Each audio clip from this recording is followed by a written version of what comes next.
ভাই বিষয়টা হচ্ছে যে আমি বুঝতে পারছি ভাই যে আপনি নতুন আসছেন, আপনার কাজ কাম নেই, এনটিভিশে আসছেন, আমি বুঝতে পারছি। এখন কাজ দিয়ে যাবে, কাজে কোনো সমস্যা নেই ভাই। এখন আপনি কি ধরনের কাজ লাগবে এটা বলেন ভাই। হ্যাঁ ভাই, সমস্যা নেই, আমি আপনার কাজ দিতে পারবো, কোনো সমস্যা নেই। কি কাজ লাগবে সেটা বলেন। হ্যাঁ, আমি বলি শোনেন, আপনার হয়তো বা ফ্যাক্টরির কোনো কাজ কিংবা আপনার যে হোটেল রেস্টুরেন্টের কাজ হলে আপনার ভালো হয়, বুঝতে পারছি। এখন কাজ ভাই এই মুহূর্তে ফ্যাক্টরি একটা কাজ আমার কাছে আছে। এইটা মনে করেন আমি ডাইরেক্ট বলি, সরাসরি আপনারে বলি ভাই, আপনার 1,000 ইউরো লাগবে। না না ভাই, এইসব ডলার মোলা চলবে না, ডলার লিরা বেরা চলবে না, ইউরো দিতে হবে ডাইরেক্ট। আর একটা কাজ আছে আপনার, হচ্ছে আপনার রেস্টুরেন্টের একটা কাজ আছে, একটা হোটেলের কাজ, হোটেল বা রেস্টুরেন্ট একসাথে। এখন এইটা লাগবে আপনার 1300 ইউরো।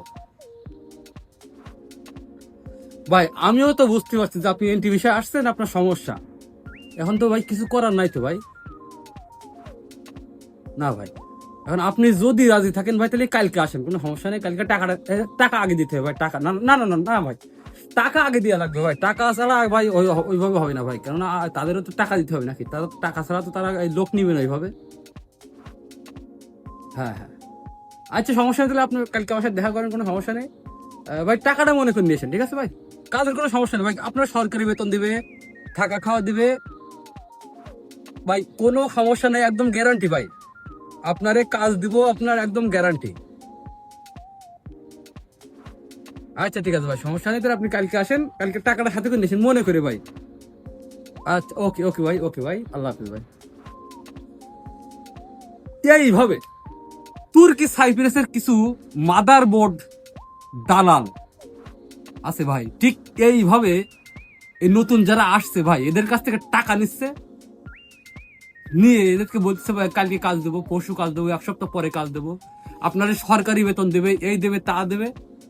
হ্যাঁ, অনেকে আবার কাজও দিচ্ছে, দেওয়ার পরে কি করতেছে, 15 দিন পরে কাজ থেকে বের করে দিচ্ছে। যে ভাই আপনার এই সমস্যা, আপনার ওই সমস্যা, আপনি কাজ পারেন না, আপনি কাজ বোঝেন না। সুতরাং ভাই আমার বার্তা একটাই আপনাদের জন্য, এই তুর্ক সাইপ্রাসে বর্তমান যারা এনটি ভিসা আসার পরে কাজ নেই, ভিসা নেই, এরা যারা টাকা দিয়ে কাজ নিতে চাচ্ছেন ভাই, বি কেয়ারফুল, বি কেয়ারফুল, একটু সাবধান হইতে হবে ভাই। একেবারে নিজের পরিচিত লোক ছাড়া এবং একটা গ্যারান্টি যুক্ত একটা লোক ছাড়া ভাই কারোর হাতে টাকা দিবেন না। টাকা দিলে কিন্তু ঠকে যাবেন। একে তো মনে করেন যে 12-13 লাখ টাকা দিয়ে আসছেন সাইপ্রাসে এন্ট্রি ভিসায়, কাজ নেই, ভিসা নেই, আবার মনে করেন 1-1.5 লাখ 2 লাখ টাকা চলে যাচ্ছে এইভাবে। মানুষের কিন্তু বিপদের পর বিপদ তুর্কি সাইপ্রাসে বর্তমানে ভাই। So be careful. ধন্যবাদ।